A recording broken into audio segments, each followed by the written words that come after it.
Vous êtes-vous déjà senti entouré de géants, de murs qui semblaient impossibles à abattre?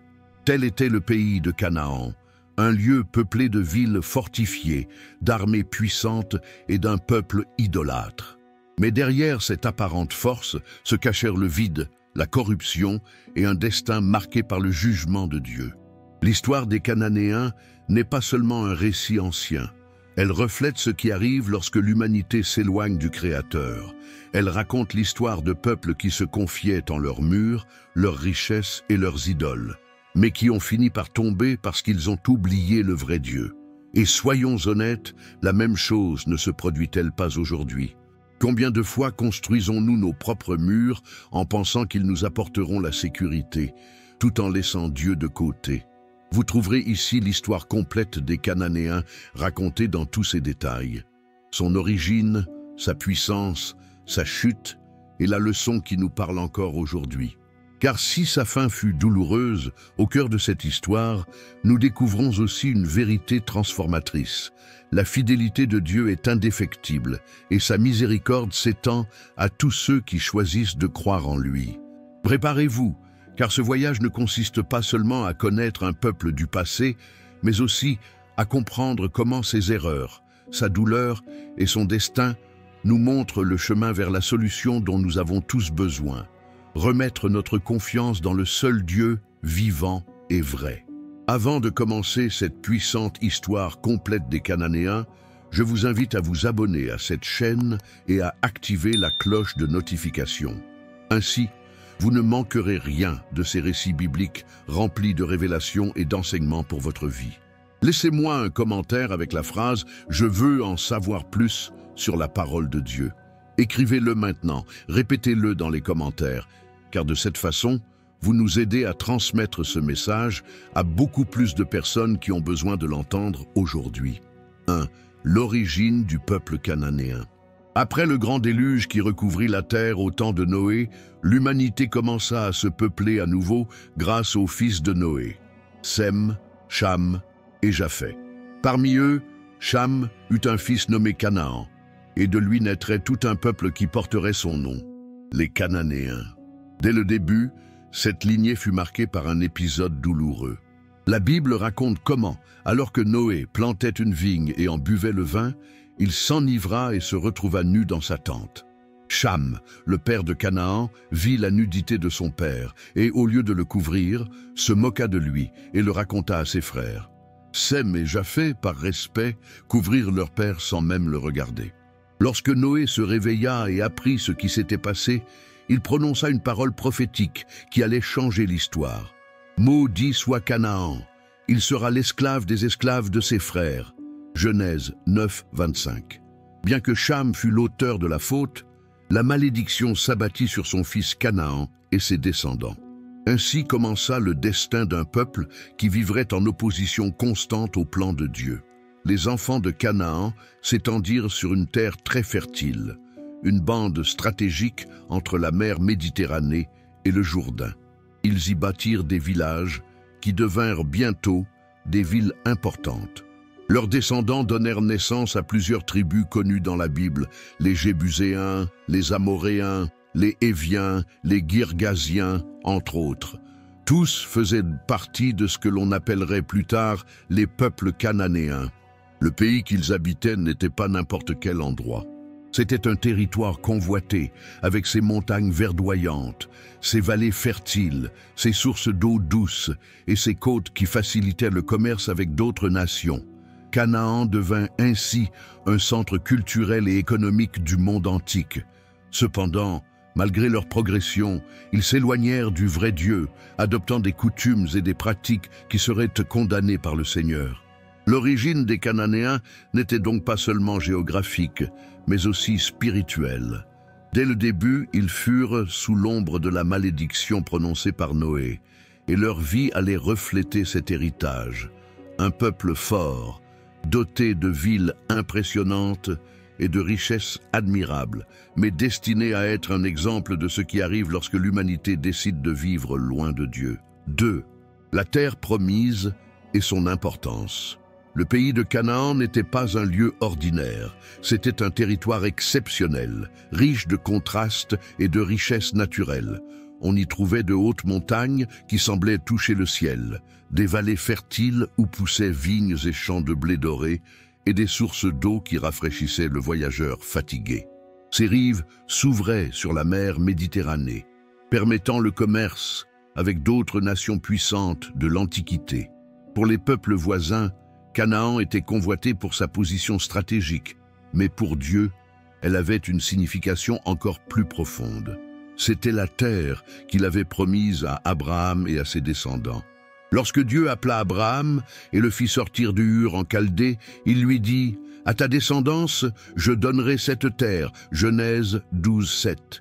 Imaginez la scène, Abraham, un étranger, parcourant ses collines et ses plaines, sans savoir exactement comment ni quand cette promesse s'accomplirait, mais croyant en la voix du Dieu qui ne ment jamais. Pour lui, Canaan n'était pas seulement un territoire physique, c'était un symbole d'espoir et d'héritage divin. L'importance de Canaan était comprise non seulement par ce qu'elle produisait, mais aussi par ce qu'elle représentait. C'était un pays où coule le lait et le miel, comme Dieu l'a décrit à son peuple. Le lait symbolisait l'abondance et la nourriture, et le miel, la douceur et la satisfaction. C'était une terre préparée pour qu'Israël puisse vivre sous la bénédiction de Dieu, cultiver des champs, construire des maisons et surtout adorer le Seigneur en toute liberté. Mais un détail rendait cette promesse encore plus difficile à tenir. Ce pays était déjà habité par les Cananéens. Des villes fortifiées, des murailles imposantes et des armées préparées semblaient rendre impossible l'accomplissement de la parole de Dieu. Cependant, ce qui était impossible pour les hommes était une occasion pour Dieu de démontrer sa puissance. Le pays de Canaan devint le théâtre d'un conflit entre deux réalités. L'idolâtrie d'un peuple qui avait oublié Dieu et la fidélité d'un Dieu qui accomplissait ses promesses. Pour Israël, Canaan était bien plus qu'un lieu sur une carte. C'était l'accomplissement d'une alliance, le rêve de générations entières et la preuve vivante que Dieu dirige l'histoire. Chaque pas des Israélites sur ce territoire leur rappellerait que, même si les hommes s'accrochent à leurs villes et à leurs idoles, seul Dieu subsistera à jamais. 3. Les Cananéens et leurs villes fortifiées. Les Cananéens n'étaient pas un peuple faible ou arriéré. Au contraire, ils étaient considérés à leur époque comme l'une des civilisations les plus puissantes et les plus avancées de la région. Ils avaient appris à exploiter les richesses du territoire, à s'organiser et à bâtir des villes qui inspiraient le respect. Jéricho, par exemple, n'était pas un village ordinaire. Ses murs étaient si imposants qu'ils semblaient atteindre le ciel, épais et hauts, capables de résister à n'importe quelle armée. Les voyageurs qui s'approchaient étaient impressionnés, car Jéricho était la porte d'entrée de Canaan, symbole de la puissance cananéenne. Outre Jéricho, il y avait des villes comme Hatzor, qui devint la capitale des rois cananéens du Nord. C'était un centre de commerce et de guerre, avec de nombreuses armées et des chars de fer qui semblaient invincibles. Il y avait aussi Sichem, Megiddo et bien d'autres, chacune dotée de forteresses, témoignant de l'habileté architecturale et militaire des Cananéens. Ces villes n'étaient pas seulement des lieux de résidence, mais aussi des symboles de fierté, des lieux où les Cananéens faisaient davantage confiance à leurs murs de pierre qu'au vrai Dieu. La vie dans ces villes était trépidante. Les marchés regorgeaient de produits agricoles, d'objets artisanaux en terre cuite et en métal, de parfums et d'épices importés de contrées lointaines grâce à leur emplacement stratégique. Leurs rues étaient animées et les habitants comptaient sur leurs murailles pour les protéger de toute menace extérieure. Pour les Cananéens, leur ville était leur refuge et leur forteresse. Mais derrière ces murs se cachait un grave problème. Malgré toute leur richesse et leur puissance, les Cananéens s'étaient livrés à la corruption et à l'idolâtrie. Leurs temples dédiés à Baal et à Ashtoret étaient aussi imposants que leurs murs, et ce qui s'y pratiquait était abominable aux yeux de Dieu. Sacrifices humains, rituels immoraux et coutumes qui détruisaient la valeur de la vie et de la famille. C'était un peuple qui avait bâti de grandes villes de ses propres mains, mais qui, dans son cœur, s'était détourné du Créateur. Ainsi, lorsque les Israélites entendirent parler de Canaan, ils ne pensèrent pas seulement à une terre fertile, mais à des villes imprenables et à des peuples puissants, apparemment invincibles. Ce que les Cananéens ignoraient, cependant, c'est que ni les plus hautes murailles, ni les plus grandes armées ne pouvaient résister au Dieu d'Israël. Leurs villes fortifiées resteraient dans les mémoires non pas pour leur gloire, mais pour la façon dont elles tombèrent les unes après les autres devant la puissance du Seigneur. Si cette histoire vous parle, arrêtez-vous un instant et assurez-vous d'être abonné à la chaîne. Aimez cette vidéo et partagez votre soutien en écrivant dans les commentaires « Dieu tient toujours ses promesses ». Écrivez-le et répétez-le, car avec votre participation, ce message peut atteindre beaucoup plus de personnes qui ont besoin d'être atteintes par la parole. 4. La religion cananéenne et ses idoles. La force des Cananéens résidait non seulement dans leurs murs ou leurs armées, mais aussi dans ce qu'ils considéraient comme de la spiritualité. Cependant, cette spiritualité était complètement déformée et éloignée du vrai Dieu. Les Cananéens étaient un peuple profondément religieux, mais leur religion était marquée par l'idolâtrie et la corruption morale. Ils vénéraient principalement Baal, le dieu supposé de la pluie et de la fertilité, et Astarté, la déesse de la fertilité et de l'amour. Imaginez de grands temples érigés dans les villes, avec des autels richement décorés, des sculptures en pierre et en bois, et des images sculptées représentant ces divinités. Les foules s'y rassemblaient, non pas pour rechercher la justice ou la sainteté, mais pour participer à des rituels mêlant superstition, immoralité et violence. Lors de leurs cérémonies, les prêtres cananéens croyaient pouvoir forcer leur Dieu à leur accorder des récoltes abondantes ou des victoires militaires. À cette fin, ils pratiquaient des sacrifices d'animaux, des danses frénétiques et même des pratiques sexuelles dans le cadre de leur culte. Le plus choquant et le plus douloureux était qu'ils offraient parfois même des enfants en sacrifice, les brûlant en l'honneur de Moloch ou de Baal, croyant que cela leur garantirait la prospérité. La Bible indique clairement que ces pratiques étaient abominables aux yeux de l'Éternel. Lévitique 18, 21, Deutéronome 12, 31. Les Cananéens pensaient que leur terre fertile et leur puissance provenaient de ces dieux. Mais en réalité, chaque acte d'idolâtrie les enfonçait davantage dans le péché. Tandis que leurs champs prospéraient, leur cœur s'endurcissait contre le vrai Dieu. C'était un peuple qui avait troqué la gloire du Créateur contre des images faites de mains d'hommes, se fiant davantage aux idoles de pierre et de bois qu'aux dieux vivants. Cette idolâtrie n'était pas seulement un détail culturel, elle fut la cause de leur destruction. Ainsi, lorsque Dieu promit de donner Canaan à Israël, il ne s'agissait pas seulement de leur donner une terre fertile. Il s'agissait de purifier cette terre de toute pratique mauvaise qui souillait leur vie et leur foi. Le jugement contre les Cananéens fut également une leçon pour toutes les générations. Lorsqu'un peuple remplace Dieu par des idoles et banalise le mal, le résultat est la ruine. Ainsi, la religion cananéenne devint le plus grand obstacle à la relation avec Dieu. Et pour Israël, la lutte ne se limitait pas aux murs et aux armées, mais à une influence spirituelle dangereuse qui menaçait de détourner leur cœur du chemin du Seigneur. 5. Abraham et les Cananéens. Lorsqu'Abraham quitta son pays natal, obéissant à la voix de Dieu, il ne savait pas exactement où il allait ni ce qui l'attendait. Il n'avait qu'une promesse. « À ta descendance, je donnerai cette terre. » Genèse 12, 7. Ce pays était Canaan, déjà habité par des peuples nombreux et puissants. Imaginez Abraham, un étranger avec sa femme Sarah, son neveu Lot et leurs serviteurs, pénétrant dans un territoire peuplé de villes fortifiées, de gens adorant des dieux étrangers et ayant des coutumes totalement différentes des siennes. Aux yeux des Cananéens, Abraham devait ressembler à un simple nomade, un berger voyageant avec sa caravane. Mais ce qu'ils ignoraient, c'est que cet homme portait en lui une promesse éternelle du Dieu Tout-Puissant. Chaque pas d'Abraham sur cette terre, chaque tente qu'il y plantait, était un signe qu'un jour, cette terre n'appartiendrait plus aux Cananéens, mais à ses descendants. Abraham parcourut Canaan et érigea des autels à l'Éternel dans des lieux clés. Tandis que les Cananéens adoraient Baal et Astarté dans des temples remplis d'immoralité, Abraham dressa de simples pierres et y invoqua le nom du vrai Dieu. C'était comme si, au milieu des ténèbres spirituelles de Canaan, une lumière s'allumait, rappelant à tous que Dieu n'avait pas oublié son plan.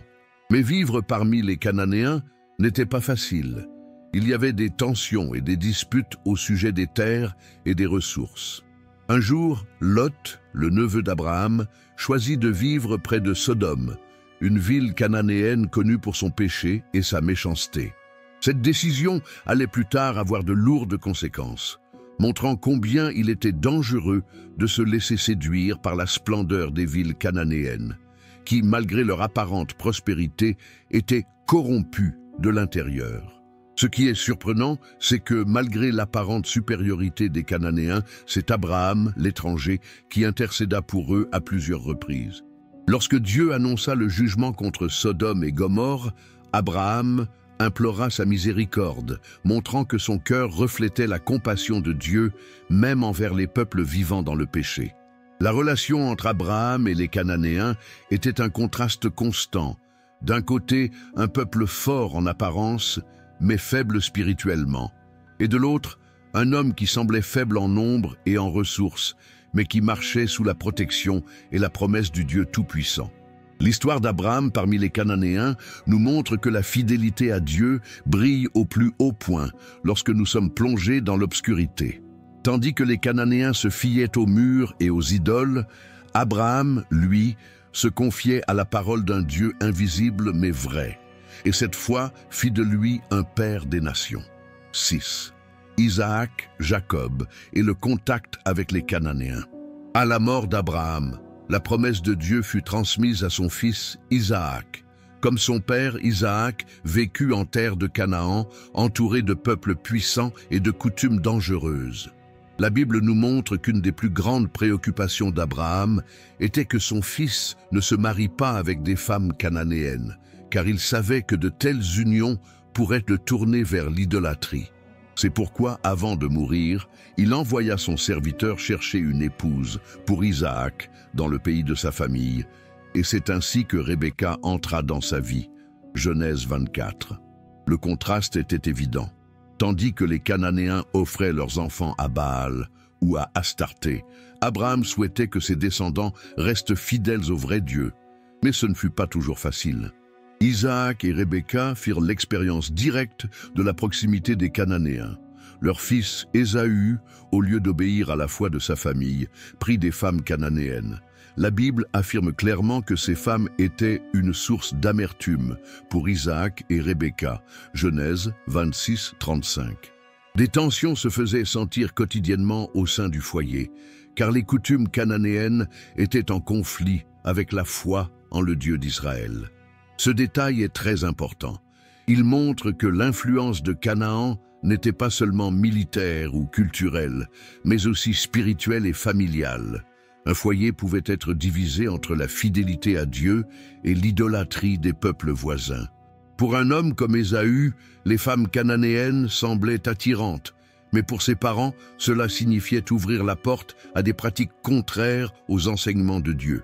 Jacob, le plus jeune fils, vécut une expérience différente. Rebecca l'envoya chez sa famille pour y trouver une épouse, évitant ainsi la même erreur que son frère. Et bien que Jacob passa de nombreuses années loin de chez lui, il retourna en Canaan avec la conviction que la promesse de Dieu était toujours vivante. Il construisit lui-même des autels au Seigneur, proclamant qu'au milieu d'un pays rempli d'idoles, le Dieu d'Abraham et d'Isaac était le seul digne d'adoration. L'histoire du contact d'Isaac et de Jacob avec les Cananéens révèle un principe éternel. Il ne s'agissait pas seulement de vivre avec d'autres peuples, mais de résister à l'influence spirituelle qui pouvait égarer leur cœur. Ce combat n'était pas facile, car la tentation était omniprésente dans les mariages, les coutumes, les alliances. Cependant, Dieu a préservé la ligne de la promesse, démontrant que même au milieu d'un environnement hostile, la vraie foi peut demeurer ferme. 7. Joseph en Égypte et l'attente de l'accomplissement. L'histoire prend une tournure surprenante avec Joseph, fils de Jacob. Vendu par ses propres frères par envie, il finit esclave en Égypte. D'un point de vue humain, cela semblait la fin d'un rêve, mais en réalité, c'était le début du grand dessein de Dieu. Joseph, le jeune homme qui avait eu des visions de grandeur, se retrouvait désormais loin de sa famille, dans un pays étranger, et sans rien. Cependant, la main de Dieu était sur lui. Malgré les injustices, comme lorsqu'il fut faussement accusé par la femme de Potiphar et envoyé en prison, Joseph resta fidèle au Seigneur. Au cœur des sombres cachots, sa foi rayonna. Là, Dieu l'éleva comme interprète des rêves, jusqu'au jour où il fut convoqué devant Pharaon. Avec sa sagesse divine, Joseph interpréta le rêve des vaches grasses et maigres, et en un seul jour, de prisonnier oublié, il devint le souverain de toute l'Égypte. Pendant ce temps, en Canaan, ses frères et leur père Jacob étaient confrontés à la famine. La terre promise par Dieu à Abraham semblait être sous le coup du jugement, et les descendants du patriarche durent partir en quête de nourriture. C'est alors qu'ils retrouvèrent Joseph, sans toutefois le reconnaître immédiatement. Le jeune esclave était désormais un homme puissant, vêtu de fin lin et portant l'anneau royal au doigt. Joseph, les larmes aux yeux, comprit ce que Dieu avait fait. Il l'avait envoyé devant sa famille pour préserver la vie des enfants d'Israël. Ainsi, les descendants de Jacob entrèrent en Égypte, où ils furent accueillis avec honneur grâce à Joseph. Là, ils grandirent, se multiplièrent et devinrent un peuple nombreux. Mais il y a un détail important. Bien qu'ils aient prospéré en Égypte, la promesse était toujours Canaan. Ils l'ignoraient à l'époque, mais ces siècles en terre étrangère seraient une période d'attente, une préparation. Dieu avait dit à Abraham que ses descendants seraient étrangers en terre étrangère pendant 400 ans avant de retourner en terre promise, Genèse 15, 13. Et il en fut ainsi. Tandis que les Cananéens continuaient de vivre sur leur terre, adorant leurs idoles et construisant leurs villes, Dieu formait un peuple fort en Égypte, prêt à revenir un jour prendre possession de l'héritage qu'il avait promis. Chaque jour qui passait rappelait que la parole du Seigneur est infaillible, même si elle prend des générations à s'accomplir. Je voudrais m'arrêter ici, dans cette histoire complète des Cananéens, pour vous demander: êtes-vous déjà abonné à la chaîne? Si ce n'est pas encore le cas, c'est le moment. Abonnez-vous dès maintenant, aimez cette vidéo et écrivez ce qui suit dans les commentaires: je veux rester fidèle à Dieu. Écrivez-le et répétez-le, car votre commentaire aidera ce message à atteindre des milliers de personnes supplémentaires. 8. Moïse et la promesse de conquérir Canaan. La période d'esclavage en Égypte atteignit son paroxysme. Les Israélites, entrés comme hôtes à l'époque de Joseph, étaient désormais opprimés comme esclaves, sous le fouet de Pharaon. Leurs cris d'angoisse montèrent jusqu'au ciel, et Dieu les entendit. C'est alors qu'il ressuscita Moïse, un homme sauvé des eaux du Nil et élevé dans le palais égyptien, mais appelé par le Seigneur à libérer son peuple. D'une main puissante, Dieu déploya sa gloire en Égypte.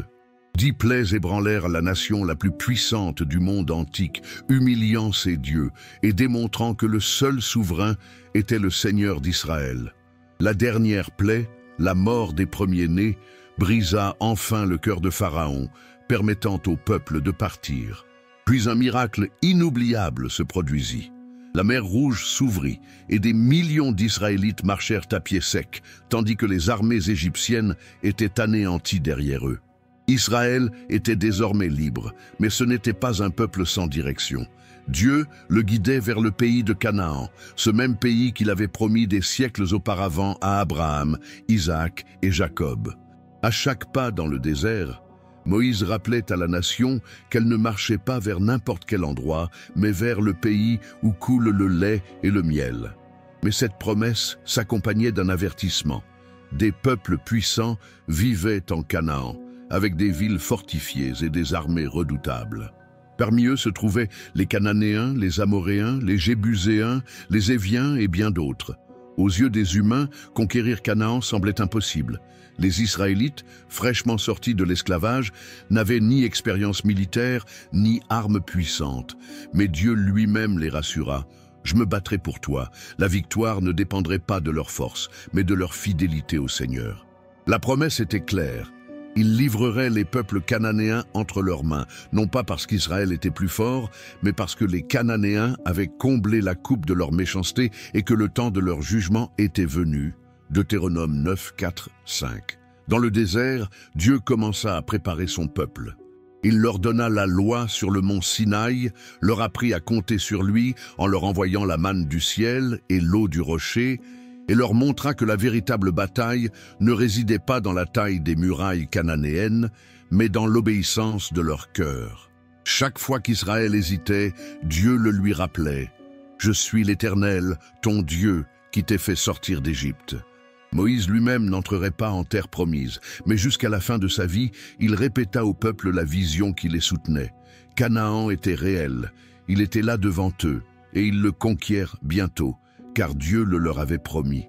La promesse n'était pas seulement un territoire futur, mais un héritage spirituel, une terre où Israël pourrait servir et adorer le Seigneur sans chaîne. 9. La crainte des Cananéens devant Israël. À mesure qu'Israël avançait dans le désert, la nouvelle de l'action divine se répandait plus vite qu'eux. Caravanes, marchands et même voyageurs traversant la région parlaient d'un peuple différent. Un peuple qui avait quitté l'Égypte non par ses propres forces, mais parce que le Dieu du ciel avait vaincu Pharaon, le roi le plus puissant de la terre. Les Cananéens apprirent comment la mer Rouge s'était ouverte et comment des millions d'Israélites marchaient à sec, tandis que les chars égyptiens étaient engloutis par les eaux. Ils apprirent aussi comment Amalek fut vaincu lorsque Moïse leva les mains au ciel, et comment Dieu soutint son peuple par le pain tombant du ciel et l'eau jaillissant du rocher.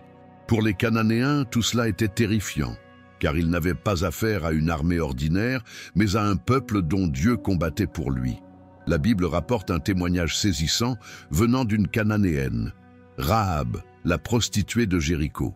Elle avoua aux espions d'Israël « Je sais que l'Éternel vous a donné ce pays, car la crainte que vous inspirez est tombée sur nous, et tous les habitants du pays sont déjà abattus à cause de vous. » Josué 2, 9. Ces paroles révèlent le cœur de tout Canaan. Ils savaient que la défaite était inévitable, car le Dieu d'Israël était plus grand que tous leurs dieux. Imaginez la scène à Jéricho. Les soldats endurcis, habitués à la guerre, tremblant à l'annonce qu'un peuple d'esclaves vainquait rois et nations. Les prêtres de Baal et d'Astarté s'adonnaient à leurs rituels, offrant des sacrifices, même d'enfants, pour tenter d'enrayer ce qui semblait impossible. Mais au fond d'eux-mêmes, ils savaient que leurs idoles ne pouvaient se comparer au Dieu qui avait humilié l'Égypte.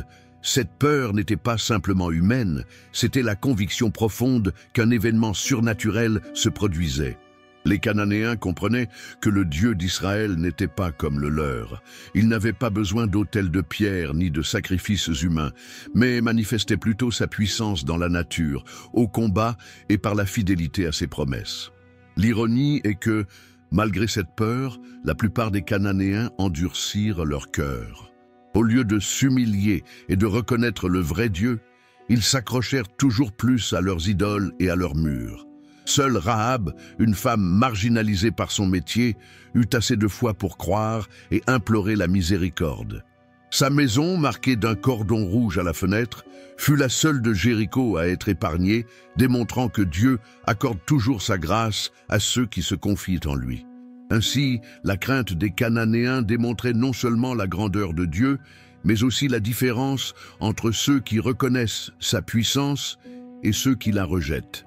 Jéricho, avec ses imposantes murailles, ne tomberait pas sous la puissance d'Israël, mais parce que ses habitants étaient déjà vaincus de l'intérieur. La peur était le prélude au jugement à venir. 10. Josué et la chute de Jéricho.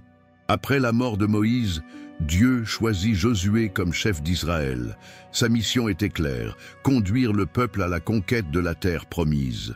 Le premier grand défi fut Jéricho, la ville la plus fortifiée de Canaan, symbole de la puissance cananéenne. Ces murs étaient doubles, hauts et épais, si impressionnants qu'ils semblaient impossibles à démolir. Aux yeux des humains, Jéricho était une forteresse imprenable. Mais Dieu donna à Josué une stratégie bien loin d'être militaire et spirituelle. Il lui dit que les prêtres porteraient l'arche de l'Alliance, symbole de la présence divine, et que le peuple devait encercler la ville une fois par jour pendant 6 jours, dans un silence absolu, au son des corps des prêtres. Le 7e jour, il devait en faire 7 fois le tour, et à la fin, avec un grand cri, les murailles tomberaient. Imaginez la scène. Chaque matin, les Cananéens de Jéricho escaladaient leurs murailles et regardaient des milliers d'Israélites défiler silencieusement autour de leur ville. Pas de cris de guerre, pas de béliers ni d'échelles à gravir, juste un peuple marchant et des prêtres sonnant des trompettes. Jour après jour, la même chose. La peur à Jéricho grandissait, chaque coup de cor résonnait comme une proclamation du jugement imminent. Le 7e jour arriva. Dès le petit matin, Israël encercla la ville, 1 fois, 2 fois, 3 fois, 7 fois. Le silence était inquiétant, comme si tout le ciel attendait ce moment. Et alors Josué donna l'ordre, « Criez, car l'Éternel vous a donné la ville. » Josué 6, 16. Le cri du peuple monta au ciel, les trompettes retentirent, et l'impossible se produisit. Les murs de Jéricho s'effondrèrent. Ce n'était ni un tremblement de terre, ni une attaque humaine. C'était la main de Dieu qui détruisait ce qui semblait indestructible. Israël marcha droit sur la ville, la prenant au nom du Seigneur. Une seule maison resta debout, celle de Rahab, la femme qui avait caché les espions et accroché le cordon rouge à sa fenêtre en signe de foi. Sa famille fut sauvée au milieu de la destruction, prouvant que Dieu a toujours pitié de ceux qui se confient en lui. La chute de Jéricho marqua le début de la conquête de Canaan. Ce fut une leçon éternelle pour Israël et pour nous. Les victoires ne se remportent pas par la force humaine, mais par l'obéissance et la foi au Dieu Tout-Puissant. Les plus hauts murs de la vie, qu'il s'agisse de villes, de problèmes ou d'ennemis, tombent lorsque le peuple fait pleinement confiance au Seigneur. 11. Les batailles contre les rois cananéens. Après la chute de Jéricho, la nouvelle se répandit comme une traînée de poudre dans tout le pays de Canaan. Les villes fortifiées, les rois fiers et les prêtres de Baal comprirent que ce qui s'était passé n'était pas une simple victoire militaire, mais l'œuvre du Dieu d'Israël. La peur s'empara des Cananéens, mais au lieu de s'humilier, de nombreux rois décidèrent de s'unir pour résister. Ainsi commencèrent les grandes batailles qui marqueraient la conquête. Le premier défi fut Haï, une ville apparemment petite comparée à Jéricho. Israël sous-estima la puissance de cette ville et subit une cuisante défaite. La raison n'était pas la force d'Haï, mais le péché d'un Israélite nommé Akan, qui avait subi la malédiction. Dieu démontra que la victoire ne dépendait pas de stratégies humaines, mais de l'obéissance. Une fois le camp purifié, Israël retourna à Haï. Et cette fois, guidé par Dieu, la ville tomba. La leçon était claire. Aucun ennemi n'est trop grand, mais il n'est pas non plus trop petit si Dieu n'est pas avec eux. Après cela, une coalition de 5 rois amorites se leva pour stopper l'avancée d'Israël. L'affrontement eut lieu à Gabaon. Là, Josué et l'armée israélite combattirent vaillamment. Mais ce fut Dieu qui fit pencher la balance. Du ciel, le Seigneur fit tomber d'énormes grêlons qui s'abattirent sur les Cananéens, causant plus de morts que l'épée d'Israël. Et ce même jour, un miracle sans précédent se produisit. Josué implora le Seigneur et dit « Soleil, arrête-toi sur Gabaon, et toi, lune, sur la vallée d'Ajalon. » Josué 10, 12. Et le soleil s'arrêta, prolongeant la bataille jusqu'à ce qu'Israël soit complètement victorieux. La nouvelle de ce jour se répandit dans toute la région. Il n'y avait plus de Dieu en Canaan, plus d'armée, plus de murailles capables d'arrêter le Dieu d'Israël. Les rois furent vaincus, l'un après l'autre. Hatzor, Megiddo, Lachis et bien d'autres villes tombèrent sous la puissante main du Seigneur.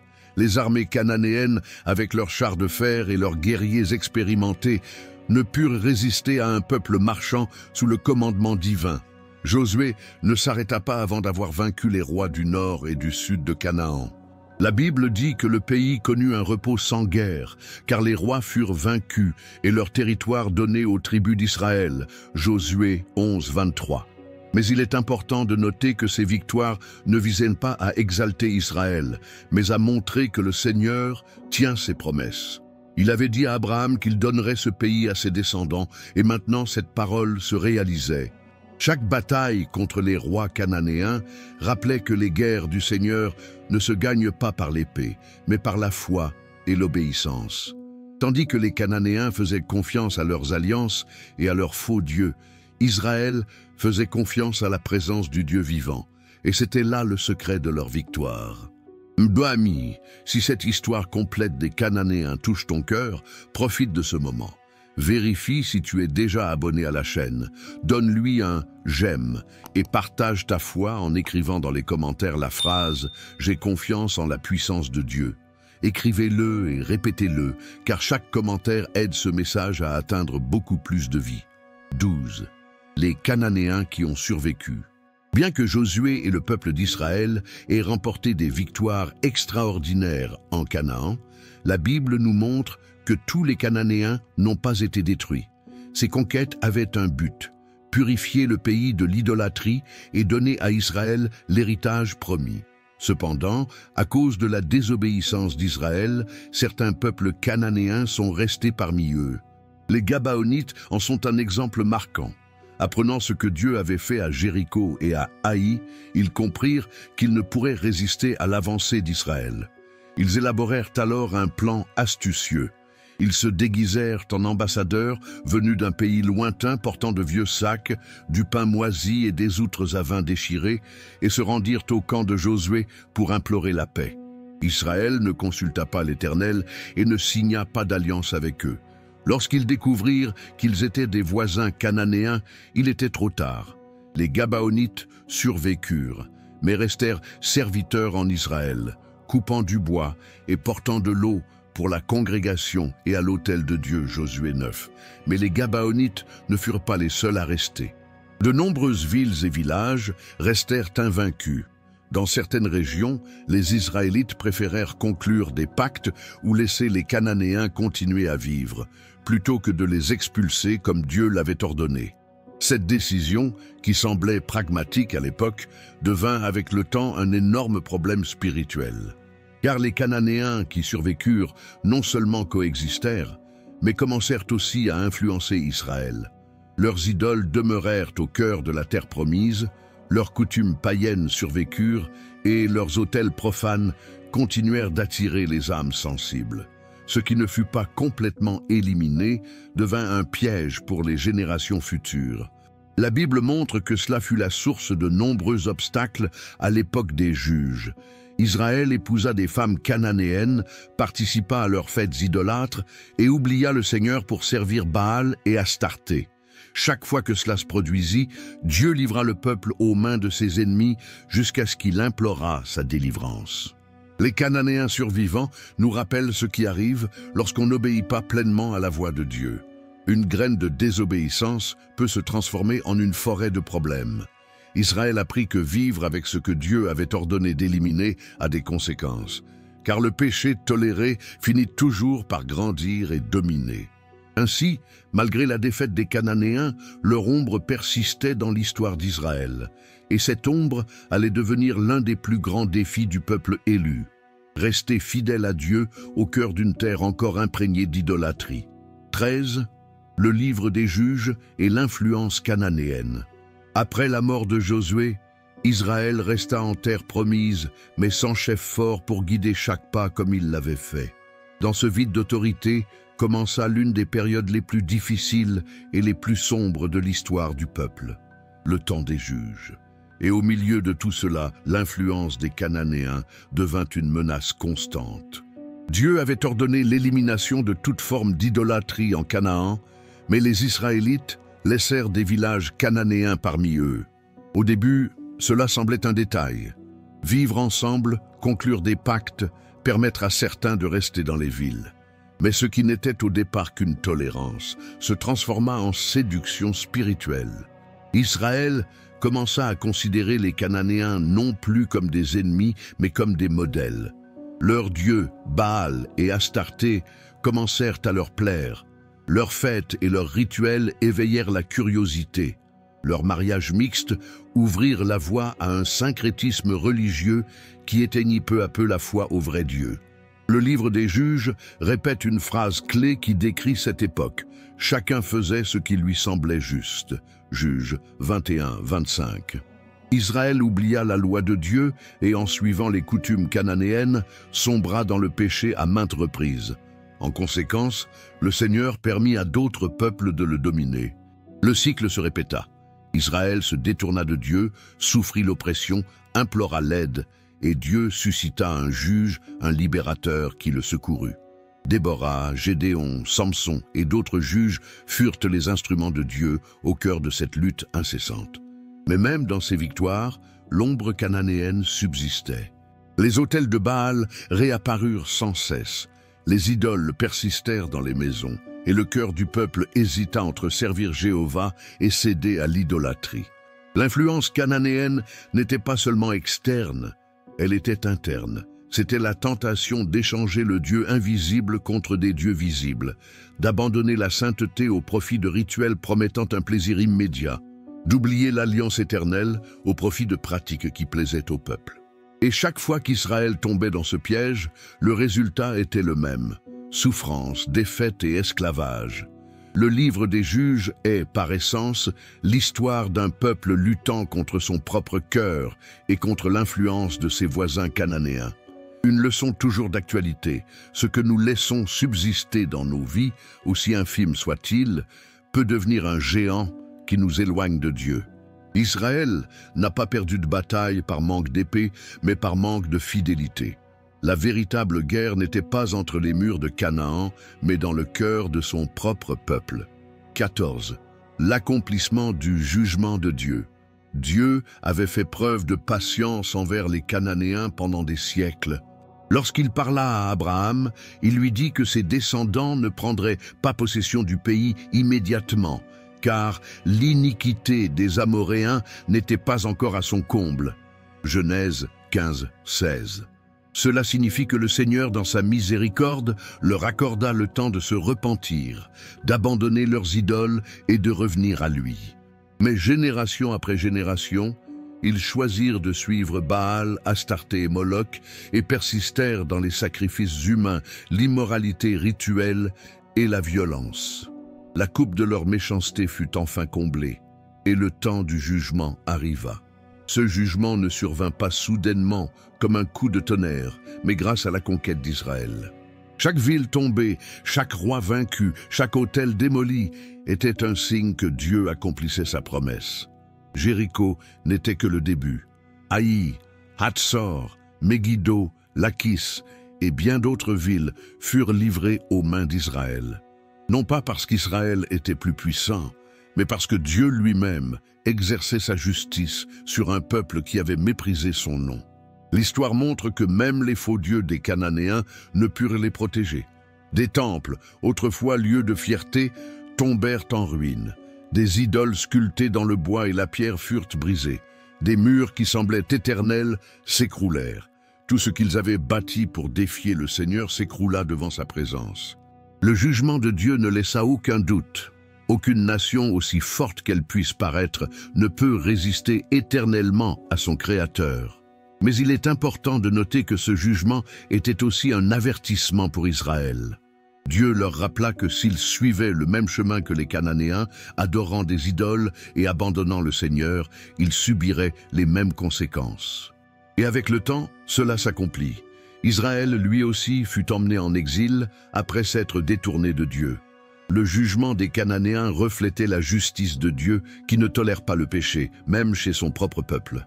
Finalement, les Cananéens disparurent en tant que nation.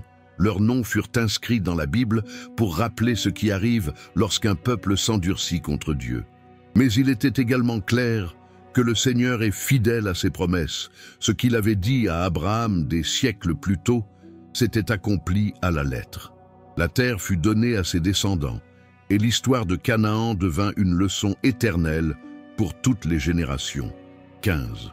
L'enseignement éternel de l'histoire cananéenne. L'histoire des Cananéens n'est pas simplement un récit ancien écrit dans les pages de la Bible. C'est une leçon vivante, un miroir dans lequel chaque génération peut se regarder et comprendre comment Dieu agit dans l'histoire de l'humanité. Les Cananéens étaient un peuple puissant, doté de villes impressionnantes, d'armées redoutables et d'une culture apparemment florissante. Mais derrière toute cette grandeur se cachait un cœur corrompu, adonné à l'idolâtrie et à des pratiques qui offensaient profondément le Seigneur. Dieu leur laissa du temps. Pendant des siècles, la patience divine s'étendit sur eux. Ils ne furent pas détruits immédiatement, mais eurent l'occasion de se repentir. Pourtant, ils choisirent de continuer à sacrifier des enfants à Moloch, à compter sur Baal pour la pluie et la fertilité, et à construire des temples à Ashtoreth sur les montagnes. Ils choisirent de vivre comme si Dieu n'existait pas, et le résultat fut leur chute. La leçon est claire. Ni la puissance humaine, ni les murs, ni les richesses ne peuvent soutenir un peuple qui choisit de tourner le dos au Créateur. Jéricho n'est pas tombé à cause de la force d'Israël, mais à cause de son obéissance à Dieu. Les rois cananéens n'ont pas été vaincus par l'épée, mais parce que le Seigneur lui-même les a combattus. L'histoire des Cananéens est, par essence, l'histoire du jugement de Dieu sur l'idolâtrie et le péché. Mais c'est aussi un avertissement pour Israël et pour nous. Israël fut averti de ne pas suivre l'exemple des Cananéens, car s'il le faisait, il subirait les mêmes conséquences. Et il en fut ainsi des siècles plus tard, lorsque l'idolâtrie s'insinua dans le cœur du peuple et que Dieu le livra aux mains des Babyloniens et des Assyriens. Ce qui arriva à Canaan fut un signe que le Seigneur n'a pas d'égard pour les gens. Il est juste et saint, et sa parole s'accomplit. Cependant, au cœur du jugement, il y a aussi un message d'espoir.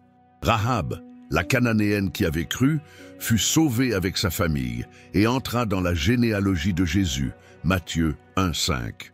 Cela nous rappelle que, même au cœur de la destruction, Dieu ouvre un chemin de miséricorde à ceux qui se repentent et placent leur foi en lui.